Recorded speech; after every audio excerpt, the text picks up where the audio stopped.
Todos los españoles tenemos el alma con las víctimas y con sus seres queridos. Una mañana de marzo el terrorismo les apagó la luz cobardemente. Desde entonces, esta vibra con fuerza dentro de todos los que ahora y siempre estaremos a su lado, en nuestro recuerdo, en el corazón. Este es el compromiso del pueblo de Madrid con las víctimas del terrorismo. Este es nuestro sentido homenaje a las víctimas del 11 de marzo de 2004. A los atentados, ya lo saben, le siguieron unas elecciones en las que hubo vuelco electoral. Ayer José Luis Rodríguez Zapatero estaba en lo de Évole. Él ganó en las urnas 3 días después. Nunca pudo haber dudas de lo que fue el atentado. ¿Por qué? Porque nunca hubo más que una línea de investigación. Solo una línea de investigación. Fáctica, con pruebas, con indicios. Me llama Aznar, sí.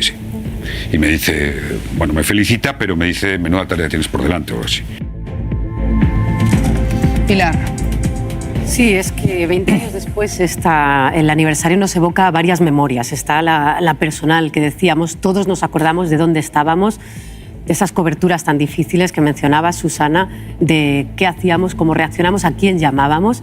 Está la memoria colectiva que yo quiero poner también en valor. Yo estaba en el 11S, el atentado de las Torres Gemelas en Estados Unidos, y el de España yo ya estaba aquí en el 2004 haciendo prácticas, y la respuesta de la sociedad fue completamente distinta. En Estados Unidos la gente se metió atemorizada en casa durante semanas, y en Madrid, en España, todo el mundo salió a la calle.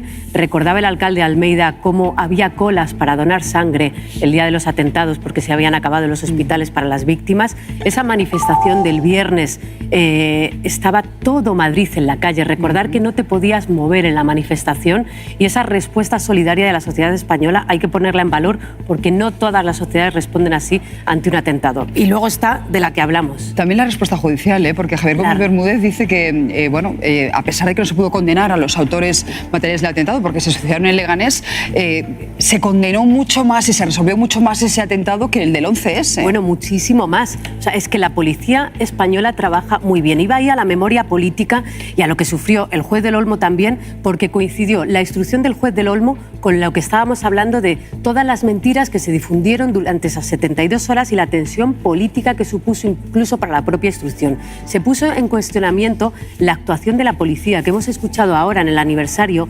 a responsables policiales que investigaron los atentados, poner en cuestión su propia investigación. Y eso se hizo entonces. Yo sí pongo en duda, claro que movilizó seguramente la abstención, esas 72 horas de gestión de Aznar del atentado, pero ya veníamos de 4 años de mucha protesta en España. Acordaros que veníamos del Prestige, de movilizaciones de estudiantes, del no a la guerra que sacó a muchísima gente a la calle. Entonces, esa teoría de que Zapatero gana, que la hemos escuchado al Partido Popular, las elecciones por los atentados, yo creo que era una construcción. Yo no pienso que Zapatero ganase por los atentados. Zapatero ganó por la mala gestión que se hizo de los atentados. El CIS por no querer contar la verdad respecto a la autoría de los atentados. Una gestión. Se le volvía en contra. Es decir, él era consciente de que si era ETA, el Partido Popular seguía en el poder. Y si era como era Al-Qaeda, podía caer. Sí, pero... Por eso miente, por eso pone todo esto en marcha. Y al revés. Y por eso consigue...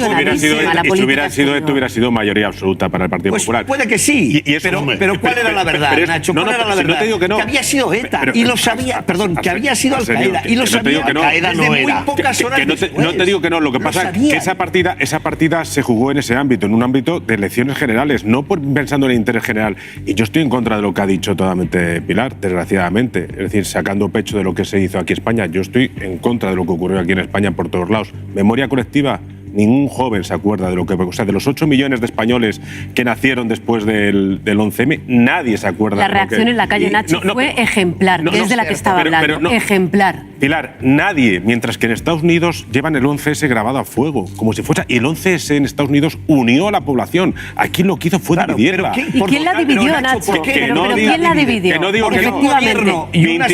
Las cosas no ocurren solas. Y la teoría de la conspiración... Para deslegitimar las elecciones. Y por el otro lado, con el Pásalo se organizó una especie de turba general demandando en un día previo a las elecciones, que tampoco es propio de un país democrático, lo uno y lo otro. Pero ¿cómo no va a ser democrático? Perdóname. Pero Nacho, ¿cómo no va a ser democrático una respuesta ante una mentira? Aquí estamos hablando más del tema político de las dos Españas que de las 192 víctimas. Pues no era nuestra pretensión y os aseguro que en Más Espejo nos vamos a centrar en las víctimas en los próximos minutos. No de la política. Después se habla negar que hubo democrático una respuesta ante una mentira. Aquí estamos hablando más del tema político de las dos Españas que de las 192 víctimas. Pues no era nuestra pretensión y os aseguro que en Más Espejo nos vamos a centrar en las víctimas en los próximos minutos. No de la política. Después se habla negar que hubo una, voy a ser suave y tal, cierta deslealtad con un tema como este es también confundir a la gente. Hubo una cierta deslealtad por parte de la oposición de izquierdas. Clarísima. Pero Graciano, ¿cómo le puedes pedir lealtad cuando has mentido previamente? ¿Quién mintió? OGT. La deslealtad es pedir la verdad. No me digas. Graciano, se llamó a embajadores de todo el mundo para que mintieran. Se llamó a directores de periódicos para que mintieran. No nos aporta nada falsear la gestión del PP de entonces. Yo he empezado diciendo que el desastre de gestión por parte del gobierno. No es un desastre de gestión, es una mentira. Que lo fusilen, que lo fusilen. Planificada. Y que no solo fue esos días. Y que deberíamos tener consenso sobre eso ya a estas alturas. Eso es lo que rompe este Creo país. que lo tenemos, pero dejadme que vayamos. Os aseguro que en Más Espejo nos vamos a centrar en las víctimas en los próximos minutos. No de la política. Después se habla negar que hubo una, voy a ser suave y tal, cierta deslealtad con un tema como este es también confundir a la gente. Hubo una cierta deslealtad por parte de la oposición de izquierdas. Clarísima. Pero Graciano, ¿cómo le puedes pedir lealtad cuando has mentido previamente? ¿Quién mintió? OGT. La deslealtad es pedir la verdad. No me digas. Graciano, se llamó a embajadores de todo el mundo para que mintieran. Se llamó a directores de periódicos para que mintieran. No nos aporta nada falsear la gestión del PP de entonces. Yo he empezado diciendo que el desastre de gestión por parte del gobierno. No es un desastre de gestión, es una mentira. Que lo fusilen, que lo fusilen. Planificada. Y que no solo fue esos días. Y que deberíamos tener consenso sobre eso ya a estas alturas. Eso es lo que rompe este Creo país. que lo tenemos, pero dejadme que vayamos y las mentiras a la calle para recordar cómo lo vivieron los estas alturas. Eso es lo que rompe este Creo país. que lo tenemos, pero dejadme que vayamos y las mentiras a la calle para recordar cómo lo vivieron los españoles, porque las mentiras que daba el país. Salvo la gente joven, y es verdad al que le intoxicó el presidente pues anda, del con gobierno, los listos José que son María en el Aznar, país, que con lo los ha listos contado que son, el se dejan propio intoxicar. director del país. ¿Cómo le mintió? Si quieres sacamos la portada del país. Claro.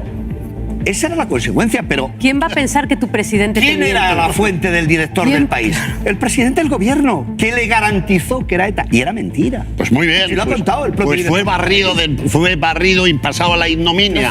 Pero negar que hubo una deslealtad que no se podía manifestar ante las sedes. Léete si me he leído el libro todo. Que acaba de sacar el entonces director del país, Jesús Severio, donde cuenta cómo le engañaron. Traedlo aquí mañana, pasado mañana, que lo cuente él. Bueno, lo hemos leído todos, José María Aznar, ¿quién le va a engañar? Bien. Dejadme que siga, porque lo decía ahora Nacho y es verdad. Yo creo que la gente joven lamentablemente no sabe qué pasó hace 20 años. Preguntas y muchos te dicen que es ETA todavía. No, o sea, es sí, increíble. Es lo que increíble. quiere decir. ¿Y de dónde viene eso? Todo lo que hicieron después, no solo los políticos, también determinados medios. Di cuáles. ¿Qué medios? ¿Qué medios? Dilo. Caló. Por favor, no tengo ningún inconveniente. El diario El Mundo, dirigido por Pedro J. Ramírez. Mira, y la COPE, por cierto, me alegra mucho oír las campanas de las iglesias hoy repicando. Espero que algún día los obispos también se planteen qué hizo su emisora aquellos días. Y los días después, la COPE. Muchos de los obispos. Los agentes de la intoxicación sistemática. Pues si os parece, ya para cerrar, luego volveremos a las 11. A la vez que repican campanas, y entrevistaremos también pedirán perdón por aquello. A las víctimas del 11M. Recordar. Normalmente imputados, ¿no? O investigados. Ya decir que no hay manta de la que tirar es enternecedor. Que no hay manta donde tirar, donde todos los días que están en sumario hay ministros por un tubo. Estamos viendo el Confidencial, Torres concedió 5.3. Déjame que vayamos con esos titulares, quiero decir, para que nos lo cuente Lorena. Pero ¿cómo que no hay manta donde tirar? Pero si habéis trincado como lobos. Pero pues, bueno. Y rápidamente, ¿cómo no va a proteger Susana? Como lobos. Que proteja a Ábalos. Primero porque Ábalos heredó un chofer, que es a lo que era conductor el señor Koldo, y cuando le deja está en 2 consejos de administración y es su principal asesor. O sea, el que se protejan el uno al otro, la responsabilidad directa de Ábalos, de tenerlo ahí, que se moviera con discrecionalidad por todos esos ministerios y que tuviera los cargos que tuviera, es comprensible que en este momento de la instrucción se protejan el uno a otro. ¿Cómo es posible que ministros, presidentes de comunidades autónomas y tal, llamara a este señor y lo aceptaran como si fuera la verdad revelada de la Santísima Trinidad? Pues porque habla en nombre de Ábalos y Ábalos en nombre de quién habla. Espera a escuchar a García Paje, que da una clave interesante, pero vamos primero con esos títulos. Le da el visto bueno a estas operaciones, precisamente era el responsable de salud, de sanidad del gobierno de Canarias, que también, curiosamente, porque los extremos se tocan o las tramas se tocan, aparecía también fue implicado en el caso del Tito Berni. Pues García Paje, lo que cuenta hoy en una entrevista en El Mundo, es que eso de mantener las distancias, se entiende que con Pedro Sánchez y su entorno, a él le ha servido, porque la trama no le intentó vender mascarillas. Asegura que le hubiera extrañado que se hubieran tomado la confianza de llamarles. Para eso hay que tener buen rollo, concluye. Claro, por eso llamó a Francina Armengol, la trama, por eso llamó a Ángel Víctor Torres, pero no llamó ni a García Paje ni a Lambán. Esa es la explicación que da Paje. La oferta nunca se produjo.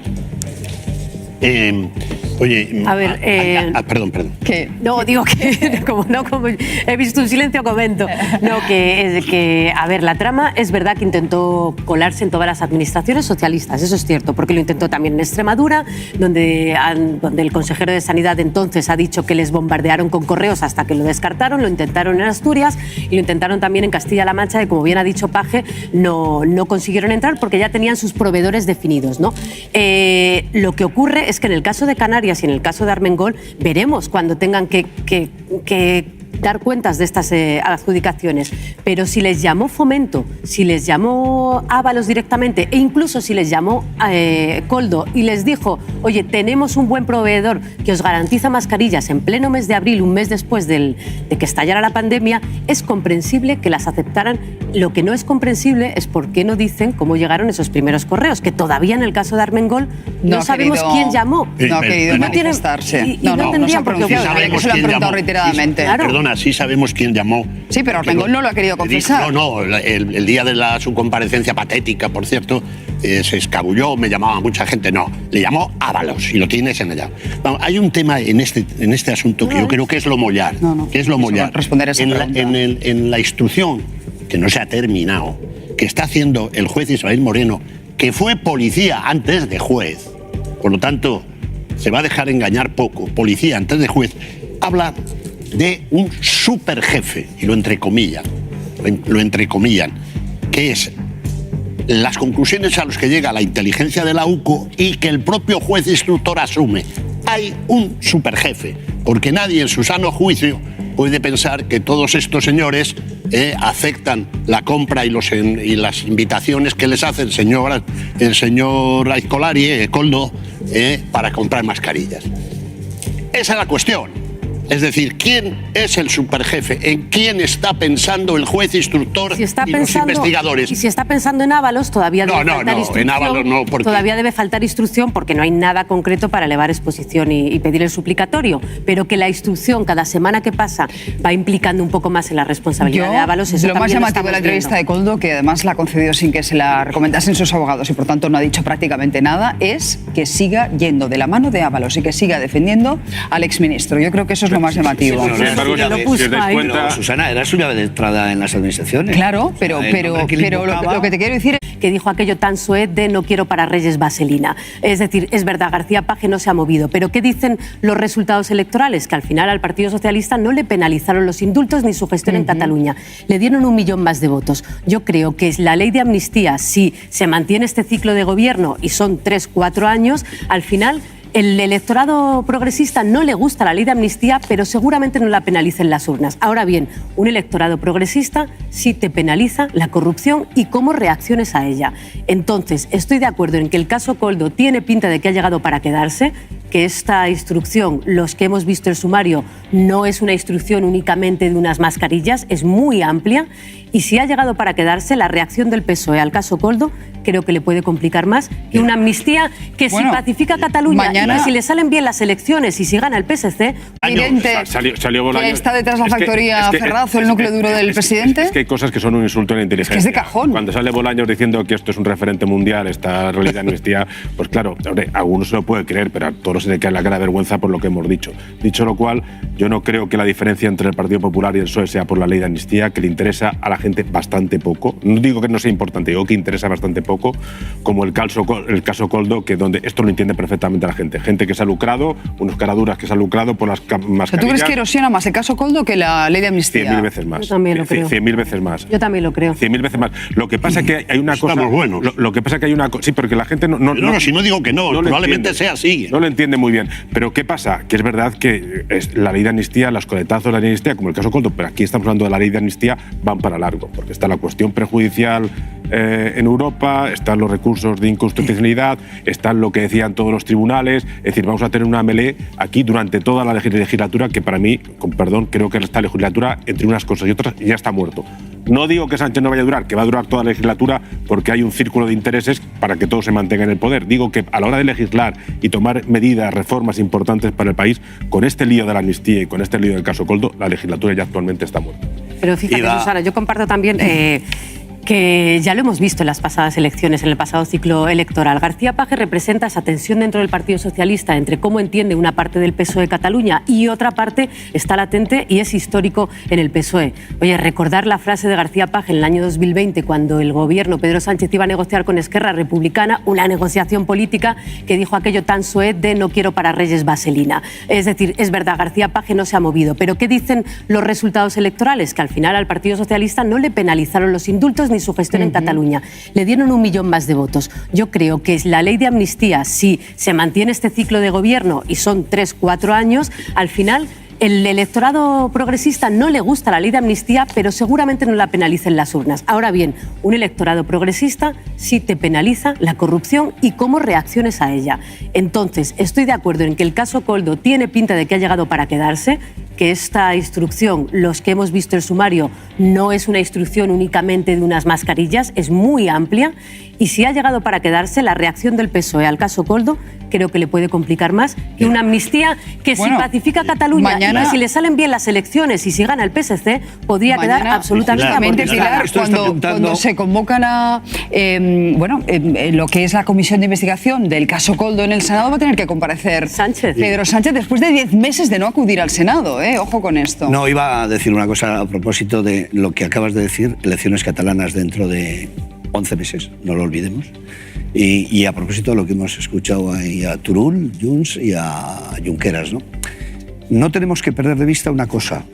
Los dos grandes partidos del independentismo, Junts y Esquerra, han perdido una dura competencia entre ellos. Y han perdido 700.000 votos en las elecciones generales. Primero, los dos. Es decir, y el independentismo en todas las encuestas que se hacen en Cataluña está ahora 10 puntos más abajo de lo que estuvo hace 5 años. Eso es así. Sea o no efecto del gobierno, de las medidas del gobierno de Sánchez, parece que sí. Y eso es así. Yo creo que tanto Junts como Esquerra están pensando en 2 citas electorales importantes para ellos. Las europeas, que son muy importantes para tener altavoz. Entre otras cosas, yo creo que va a ser candidato, de otras cosas, para seguir protegido con un acta en el Europarlamento, por si acaso. Y 2, que pase el febrero del año 25, que tocan elecciones en Cataluña y que a lo mejor hasta se adelantan. Hasta ahora. Pero en cualquier caso ahí se va a jugar mucho, porque hasta es ahora, distinto, querido amigo, que puedan ser. No retuerzas pero no retuerzas tú las cosas. No, pero vamos a Era un ver. plebiscito Tienes la mala costumbre. No, pero vamos a ver. Venga. Vamos a ver. La única elección reciente a la que se ha presentado fue el segundo partido más votado, subiendo 1 millón de votos, y Sí, he dicho. Pues que te ha dicho que ha perdido en las últimas 5 contiendas electorales. Pero las y todas las que ha tenido Feijóo, las elecciones tienen 2 ganadores. El partido más votado y el que pero consigue Feijóo. el poder. Ay, Hombre, no, no es así. Pero por favor, Sí, pero venga. Pero la pregunta es al revés. Si usted ha ganado las No es así. elecciones, ¿cómo es posible que no pueda gobernar? ¿Y entonces por que qué? responda Tiene el que- Partido yo qué sé, Popular a esa cuando- pregunta, porque la cuando- soledad del PP se la ha Cuando buscado el él. más votado Eso es otra en cosa. Madrid Los fue argumentos. Es la Gabilondo Mira, y sin embargo llegó al poder Ayuso. Mi tesis... Ahí quién era el No, para- perdedor. deja hablar un poquito, por favor. Mira, esto Dijo refleja la lo que he dicho antes. sartén al café. No importa lo que es, no, sino lo que se debe que es, lo que se relata que es. Y en eso debo reconocerte que el sanchismo, la izquierda en general, ganan siempre a la derecha, siempre. Pero Sánchez hizo campaña. Vamos por el primero o el segundo, pues mira, aquí en Portugal, el espacio de la centralidad. Por favor. ¿Cómo es decir, oye, pues para en vez de que gobierne la derecha, yo te dejo paso, los socialistas, y te gobierna tú en solitario? O sea, unos se van con Junts, con Podemos, otros se van con Vox. Pero qué ejemplo ha dado la izquierda. Diciendo, También es verdad oye, que la aritmética nos vamos, es distinta. Y eso que es un Que la empate aritmética es casi distinta. técnico. La diferencia es de décimas Dicen, entre oye, la pues izquierda y venga, la derecha. mejor gobiernas tú en solitario que no con estos. La tendencia que menciona Susana es lo preocupante para quienes consideran que la ultraderecha es preocupante para la gobernabilidad de Europa. Fíjate, hasta 2019 solo España y Portugal habían dejado fuera a la ultraderecha de los gobiernos. España, luego el Partido Popular, gobernó en varias autonomías con Vox y quedaba solo Portugal como el único bastión europeo que no había metido a la ultraderecha.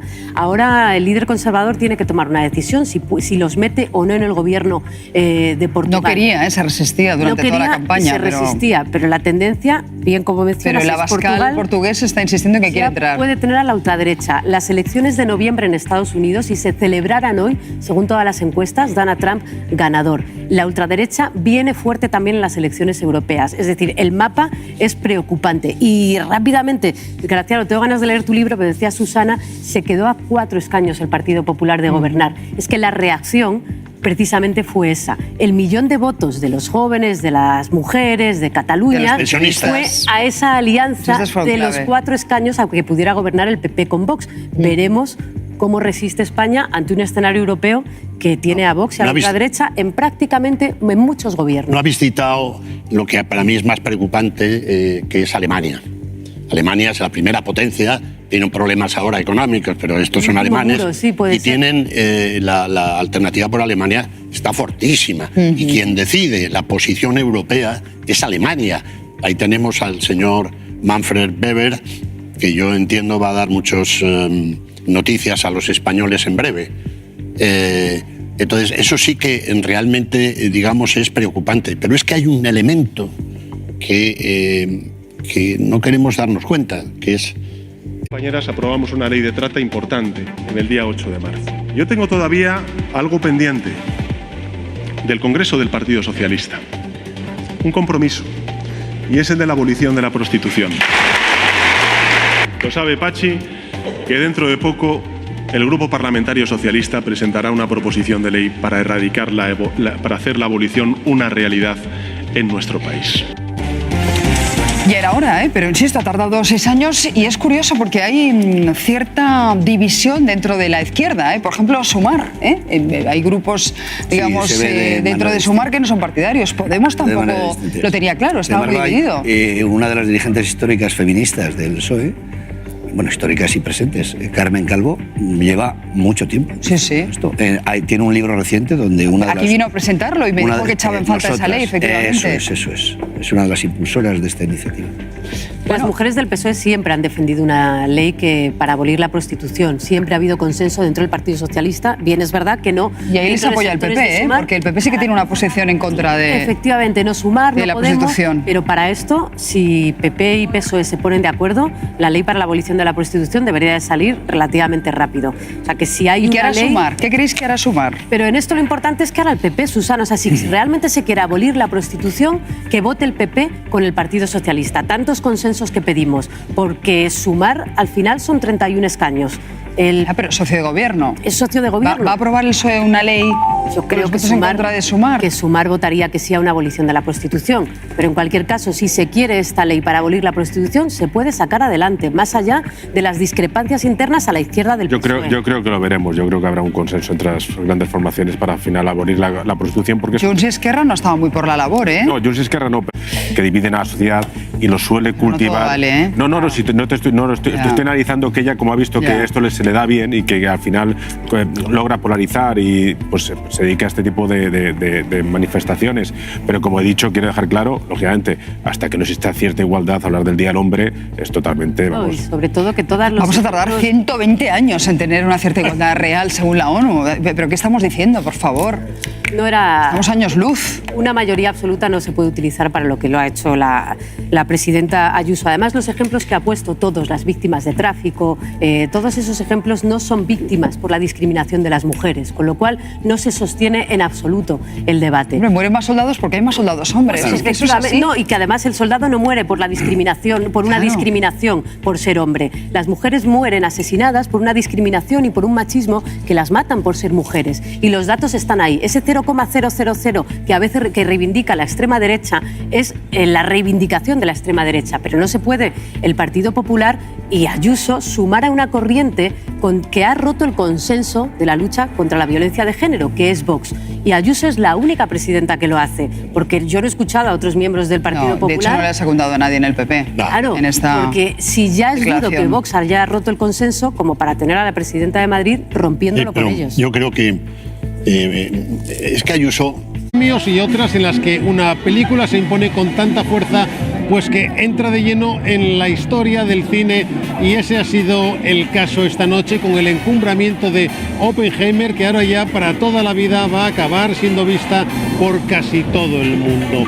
Sin ser unos Oscars especialmente reivindicativos, han sido notables las referencias a Ucrania y sobre todo a la guerra de Gaza, empezando por el retraso de 6 minutos de la ceremonia por las protestas en el exterior. Lo más triste, que ningún Oscar se ha ido a España. Lo más político al final, cuando Trump puso por internet que Jimmy Kimmel había sido el peor presentador de la historia, y él le respondió improvisando en directo diciendo: Trump, ¿no es hora ya de que estés en la cárcel? Me dice Pilar, es un peliculón. Y dice José, aquí Graciano, es un pestiño. Digo, a ver, ¿en qué quedamos? 4 horas de peli para saber lo que se hizo. Quiero decir que se recrea mucho en el tempo lento y te acaban doliendo las piernas. Te pilló en un mal día, Graciano. No. Se te hizo muy largo porque me aseguran que son 3 horas solo de película. Bueno, está muy bien guionizada. Sí, es larga. Una historia. Una historia cinematográfica que dure más de 120 minutos. Es una exageración. Te has vuelto un millennial. Total. Una película es larga. una exageración.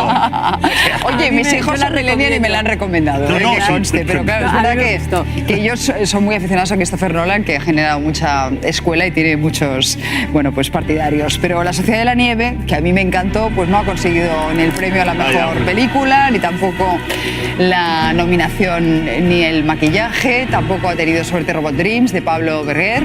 Aún así, las nominaciones ya son un éxito, y hemos estado con sus directores. Es otro más, ¿no? Y es tropiezo sobre tropiezo. ¿Dónde están, no? No sé. Muchas veces nos quejamos de la propia, pues ves a las ajenas y están... Yo lo he visto y he dicho, pues qué niños tan monos. Sí, realmente, te pasó como a mí, que la primera imagen dices, oye, pues qué bien, family. a ella se la ve sanísima, los niños riéndose, a priori no te llama la atención, pero claro, luego todos los expertos retiran la fotografía, te dicen que está manipulada. Lo peor es que si lo haces tan burdo, lo que tendríamos que pensar, ¿por qué? ¿Qué pretendías? Dar una imagen de normalidad porque a lo mejor está peor, que no lo sé, yo no he seguido esta... Lo que cuentan es que la fotografía esta que han publicado medios estadounidenses, ella se ve algo hinchada, como si hubiese tenido un tratamiento, no sé si cortisona o así, y que no se correspondería exactamente con esta otra que vemos. Que más allá si han querido hacer, de cuánto esté retocada o si es falsa respecto al tiempo de la operación, lo que es evidente es que hay una malísima gestión de la crisis, que la operación fue hace 2 meses y claro que siempre hay un debate abierto sobre hasta qué punto tienes que conocer el detalle de salud de la Casa Real, pero entre no conocer el detalle Ministerio de la Salud de Kate Middleton y acabar animando y echando leña al fuego de las conspiraciones, porque hay un vacío de información, porque hay esa imagen que no ha reconocido tampoco la Casa Real de si es Kate Middleton la chica que sale en el coche, y luego esta foto que evidentemente tiene muchos retoques. Hay una mala gestión de la crisis que tampoco se explica por qué, porque, fíjate, de Carlos III contaron que tiene un cáncer de próstata, pero Kate Middleton es una mujer joven que puede haber tenido una operación, que puede estar recuperándose y tener una recuperación más dura, por ejemplo, de lo que podría esperarse. Pues cuéntalo, pero eso, ¿no? Cuéntalo. Yo no sé, si han querido mandar